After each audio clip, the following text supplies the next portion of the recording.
Chapter 18. Wherein is begun the gardener's story, in the course of which we shall see the destiny of the world unfolded in a discourse as broad and magnificent in its views as Bossuet's discourse on the history of the universe is narrow and dismal. The gardener bade Arcade and Zita sit down in an arbor walled with a wild bryony at the far end of the orchard. Arcade said, "The beautiful archangel, nature will perhaps reveal to you today the things you are burning to know. Ask him to speak." Arcade did so, and old Nectaire, laying down his pipe, began as follows. "I knew him. He was the most beautiful of all the seraphim. He shone with intelligence and daring. His great heart was as big with all the virtues born of pride, frankness, courage, constancy in trial, indomitable hope. Long, long ago, ere time was in the boreal sky, where the gleam of the 7 magnetic stars, he dwelt in a place of diamond and gold, where the air was ever tremulous with the beating of wings and with songs of triumph. Yahweh, on his mountain, was jealous of Lucifer. You both know it. Angels, like unto men, feel love and hatred quicken within them, capable at times of generous resolves. And they, too, often follow their own interests and yield to fear.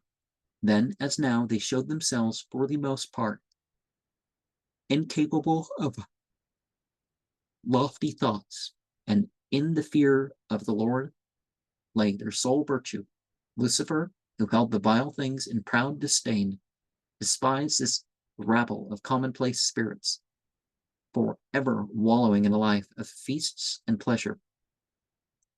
But to those who were possessed of a daring spirit, a restless soul, those fired with a wild love of liberty, he proffered friendship which was returned with adoration. These latter deserted in a mass the mountain of God, and yielded to the seraph the homage which that other would fain have kept for himself alone. I ranked among the dominations, and my name, Alakiel, was not unknown to fame. To satisfy my mind that was ever tormented with the insatiable thirst for knowledge and understanding, I observed the nature of things. I studied the properties of minerals, air, and water. I sought out the laws which govern nature, solid or ethereal, and after much pondering, I perceived that the universe had not been formed as its pretended creator would have us believe. I knew that all exists of itself, not by the caprice of Yahweh, and that the world is itself its own creator, and the spirit is its own God. Henceforth, I despised Yahweh for his imposture, and I hated him because he showed himself to be opposed to all that I found desirable and good: liberty, curiosity, doubt. These feelings drew me towards the seraph. I admired him, I loved him, I dwelt in his light. When at length it appeared that a choice had to be made between him and that other, I arranged myself on the side of Lucifer, and knew no other aim than to serve him, no other desire than to share his lot. War having become inevitable, he prepared for it with indefatigable vigilance and all the resourcefulness of a far-seeing mind, making the thrones and dominations into Calibus and Cyclops. He drew forth iron from the mountains bordering his domain, iron which he valued more than gold, and forged weapons in the caverns of heaven. Then, in the desert plain of the north, he assembled myriads of spirits, armed them, taught them, and drilled them. Although prepared in secret, the enterprise was too vast for his adversary not to be soon aware of it. It might in truth be said that he had always foreseen and dreaded it, for he had made a citadel of his abode, and a warlike host of his angels, and he gave himself the name of the God of hosts. He made ready his thunderbolts. More than half of the children of heaven remained faithful to him. Thronging around him, he beheld obedient souls and patient hearts. The archangel Michael, who knew not fear, took command of those docile troops. Lucifer, as soon as he saw his army could gain no more in numbers or in warlike skill, moved it swiftly against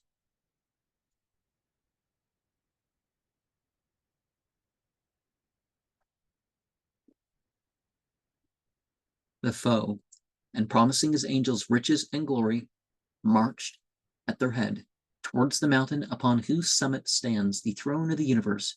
For 3 days our host swept onward over the ethereal plains. Above our heads streamed the black standards of Revolt. And now, behold, the mountain of God shone rosy in the orient sky, and our chief scanned with his eyes the glittering ramparts beneath the sapphire walls. The foe was drawn up in battle array, and while we marched clad in our iron and bronze, they shone resplendent in gold and precious stones. Those gonfalons of red and blue floated in the breeze, and lightning flashed from the points of their lances. In a little while the armies were only sundered, one from the other, by a narrow strip of level and deserted ground. And at this sight even the bravest shuddered, as they thought that there, in bloody conflict, their fate would soon be sealed. Angels, as you know, never die, but when bronze and iron, diamond point, or flaming sword tear their ethereal substance, the pain they feel is more acute than men may suffer, for their flesh is more exquisitely delicate, and should some essential organ be destroyed, they fall inert, slowly decomposing, are resolved into clouds, and during long aeons float, insensible in the cold ether. And when at length they resume spirit and form, they fail to recover full memory of their past life. Therefore it is but natural that angels shrink from suffering, and the bravest among them is troubled at the thought of being reft of light and sweet remembrance. Were it otherwise, the angelic race would know neither the delight of battle nor the glory of sacrifice. Those who before the beginning of time fought in the empyrean for or against the God of armies would have taken part without honor in mock battles, and it would not now become me to say to you, my children, with rightful pride, lo, I was there. Lucifer gave the signal for the onset and led the assault. We fell upon the enemy, thinking to destroy him then and there and carry the sacred citadel. At the first onslaught, the soldiers of the jealous God, less fiery, but no whit less firm than ours, remained immovable. The archangel Michael commanded them with the calmness and resolution of mighty spirit. Thrice we strove to break through their lines, since they opposed our ironclad breast, the flaming points of their lances swift to pierce the stoutest cuirass. In millions the glorious bodies fell. At length our right wing pierced the enemy's left, and we beheld the principalities, the powers, the virtues, the dominations, and the thrones turn and flee in full career, while the angels of the third choir, flying distractedly above them, covered them with a snow of feathers mixed with a rain of blood. We sped in pursuit of them amidst the debris of chariots and broken weapons, and we spurred their nimble flight. Suddenly a storm of cries amassed us. It grew louder and nearer, with desperate shrieks and triumphal clamor. The right wing of the enemy, the giant archangels of the Most High, had flung themselves upon our left flank and broken it. Thus we were forced to abandon the pursuit of the fugitives and hasten to the rescue of our own shattered troops. Our prince flew to rally them and re-establish the conflict, but the left wing of the enemy, whose ruin he had not quite consummated, no longer pressed by the lance or arrow, regained courage, returned, and faced us yet again.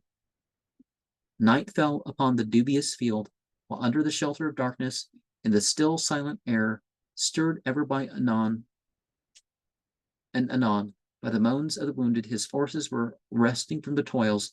Lucifer began to make ready for the next day's battle. Before dawn, the trumpets sounded the reveille.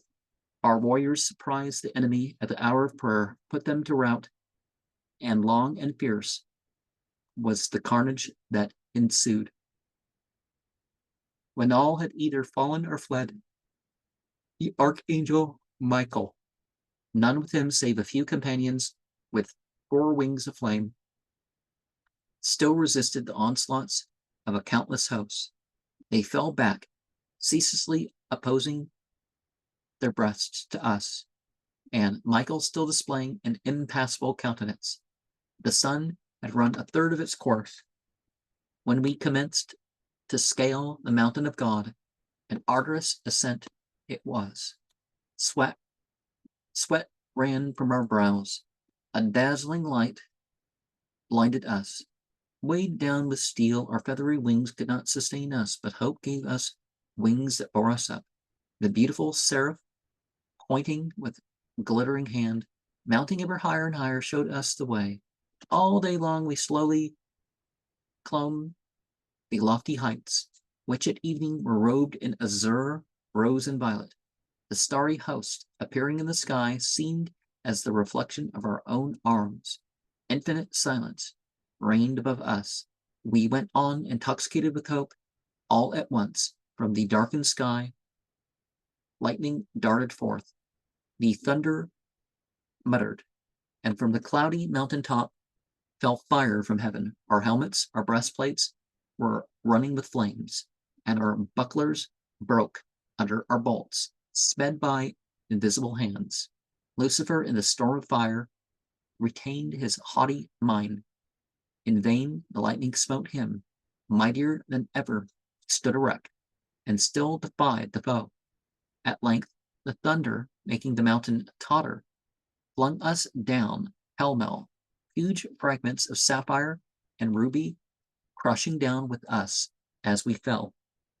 And we rolled inert, swooning for a period whose duration none could measure. I awoke in a darkness filled with lamentations, and when my eyes had grown accustomed to the dense shadows, I saw round me my companions in arms, scattered in thousands on the sulphurous ground, lit by fitful gleams of livid light.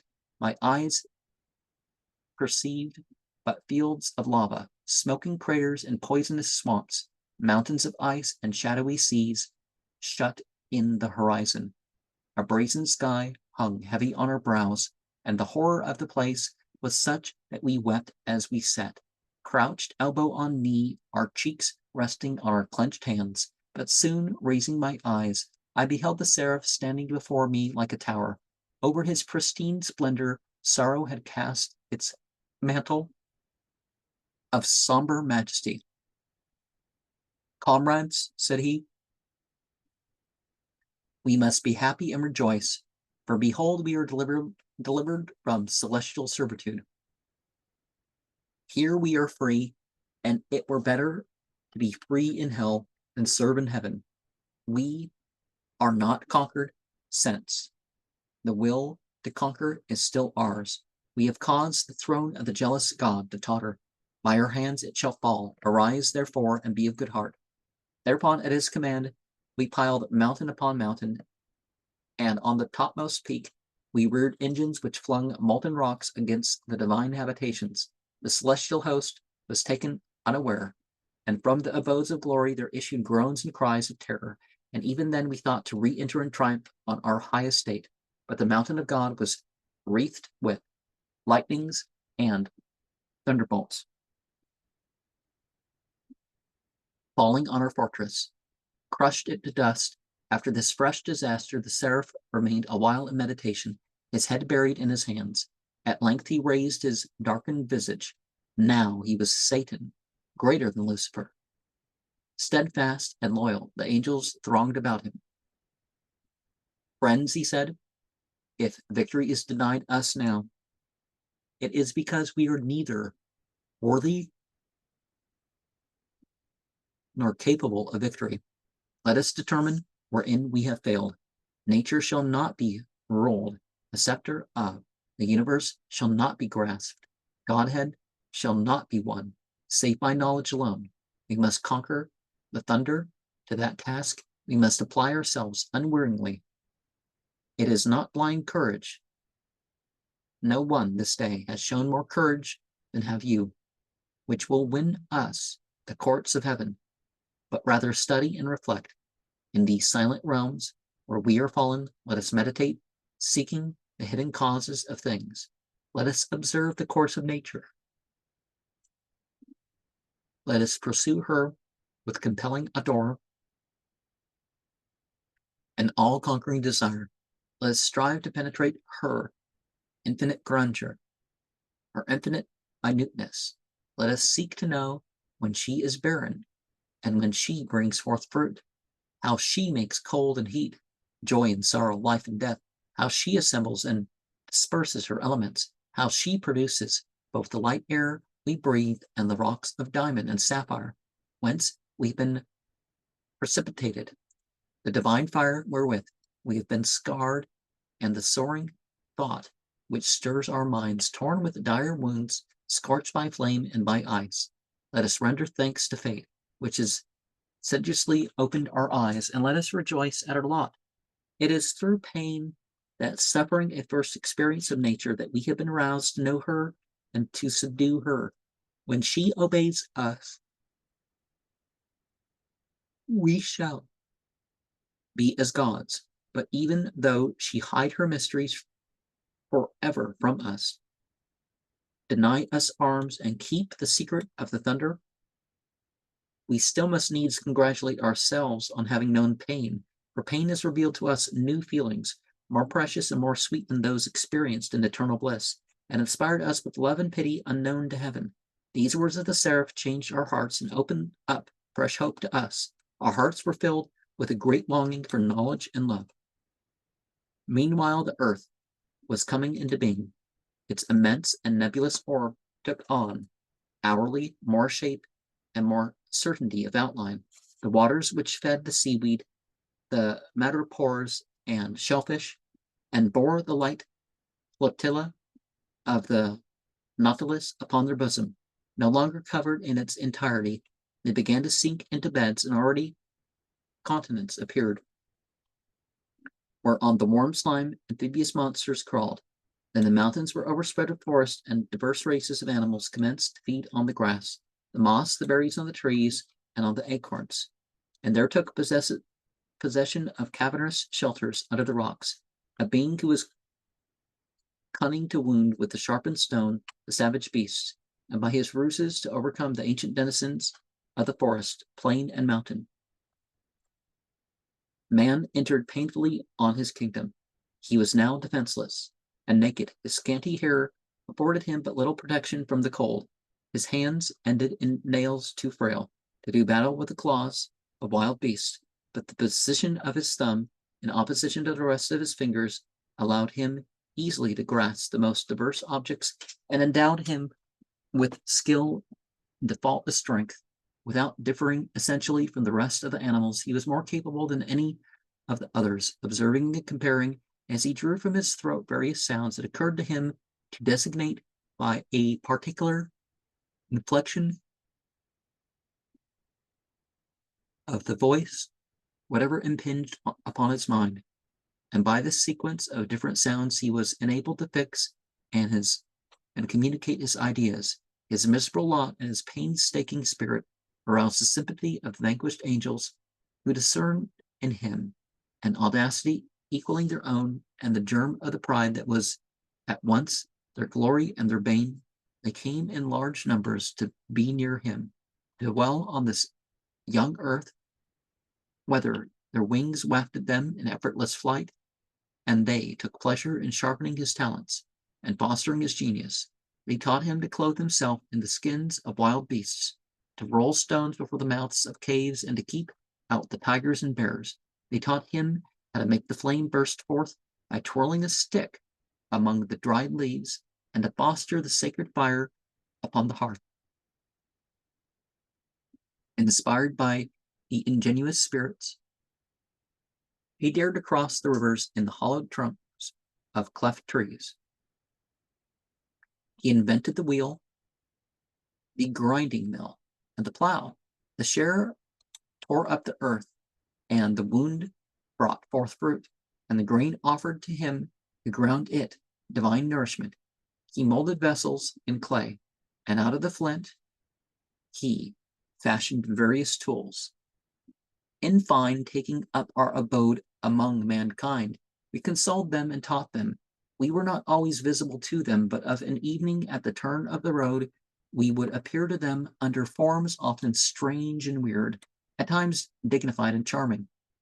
And we adopted at will the appearance of a monster of the woods and waters, of a venerable old man, of a beautiful child, or of a woman with broad hips. Sometimes we would mock them in our songs or test their intelligence by some cunning prank. There were certain of us of a rather turbulent humor who loved to tease their women and children, but though lowly folk, they were our brothers, and we never loathed to come to their aid. Though our care, their intelligence developed sufficiently to attain mistaken ideas and to acquire erroneous notions of the relations of cause and effect, as they supposed that some magic bond existed between the reality and its counterfeit presentment. They covered the walls of their caves with figures of animals and carved in ivory images of the reindeer and mammoth in order to secure as prey the creatures they represented. Centuries passed by with infinite slowness. While their genius was coming to birth, we sent them happy thoughts in dreams, inspired them to tame the horse, to castrate the bull, to teach the dog to guard the sheep. They created the family and the tribe. It came to pass one day that one of their wandering tribes was assailed by ferocious hunters. Forthwith, the young men of that tribe formed an enclosed ring with their chariots, and in it they shut their women, children, old people, cattle, and treasures, and from the platform of their chariots they hurled murderous stones at their assailants. Thus was formed the first city. Born in misery and condemned to do murder by the law of Yahweh, man put his whole heart into doing battle, and to war he was indebted for his noblest virtues. He hallowed with his blood the sacred love of country, which should, if man fulfills his destiny to the very end, enfold the whole earth in peace. One of us, Daedalus, brought him the axe, the plumb line, and the sail. Thus, we rendered the existence of mortals less hard and difficult. By the shores of the lakes, they built dwellings of osier, where they might enjoy a meditative quiet unknown to the other inhabitants of the earth. And when they had learned to appease their hunger without too painful efforts, we breathed into their hearts the love of beauty. They raised up pyramids, obelisks, towers, colossal statues, which smiled stiff and uncouth, and genetic symbols, having learned to know us, are trying at least to divine what manner of beings we were. They felt both friendship and fear for us. The wisest among them watched us with sacred awe and pondered our teaching. In their gratitude, the people of Greece and Asia consecrated to us stones, trees, shadowy woods, offered us victims, and sang us hymns. In fact, we became gods in their sight, and they called us Horus, Isis, Astarte, Zeus, Sibyl, Demeter, and Tripolemus. Satan was worshipped under the names of Ivan, Dionysus, Iacchus, and Lemmas. He showed in his various manifestations all the strength and beauty which it is given to mortals to conceive. His eyes had the sweetness of the wood violet. His lips were brilliant with the ruby red of the pomegranate. A down finer than the velvet of the peach covered his cheeks and his chin. His fair hair, wound like a diadem and knotted loosely on the crown of his head, was encircled with ivy. He charmed the wild beasts, and penetrating into the deep forests, drew to him all wild spirits, everything that climbed in trees and peered through the branches with wild and timid gaze. On all these creatures, fierce and fearful, that lived on bitter berries, beneath whose hairy breasts a wild heart beat, half-human creatures of the woods. On all he bestowed loving kindness and grace, and they followed him drunk with joy and beauty. He planted the vine and showed mortals how to crush the grapes underfoot and make the wine flow. Magnificent and benign, he fared across the world, a long procession following in his train. To bear him company, I took the form of a satyr. From my brow sprang two budding horns. My nose was flat and my ears were pointed. Glands, like those of the goat, hung on my neck. A goat's tail moved with my moving loins, and my hairy legs ended in a black cloven hoof, which beat the ground in cadence. Dionysus fared on his triumphal march all over the world. In his company I passed through Lydia, the Phrygian fields, the scorching plains of Persia, Media, bristling with hoarfrost, Arabia Felix, and rich Asia, where flourishing cities were laved by the waves of the sea. He proceeded on a car drawn by lions and lynxes, to the sound of flutes, cymbals, and drums, invented for his mysteries. Bacchus, Thitis, Manas, girt with the dappled fawnskin, waved. Tharsis, encircled with ivy. He bore in his train the satyrs whose joyous troop I led, Selene, Pans, and centaurs. Under his feet flowers and fruit sprang to life, and striking the rocks with his wand, he made limpid streams gush forth. In the month of the vintage, he visited Greece, and the villagers ran forth to meet him, stained with the green and ruddy juices of the plants. They wore masks of wood or bark or leaves. In their hands they bore earthen cups, and danced wanton dances, their womenfolk imitating the companions of the gods, their heads wreathed with green smilax fastened round their supple loins, skins of fawn or goat. The virgins twined about their throats garlands of fig leaves. They kneaded cakes of flour and bore the phallus in the mystic basket. And the vine dressers, all daubed with lees of wine, standing up their wains and bandying mockery or abuse with the passers-by, invented tragedy.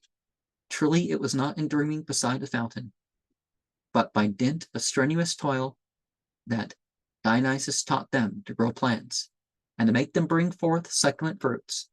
And while he pondered the art of transforming the rough woodlanders into a race that should love music and submit to just laws, more than once over his brow, burning with the fire of enthusiasm, did melancholy and gloomy fever pass. But his profound knowledge and his friendship for mankind enabled him to triumph over every obstacle. O days divine, beautiful dawn of life!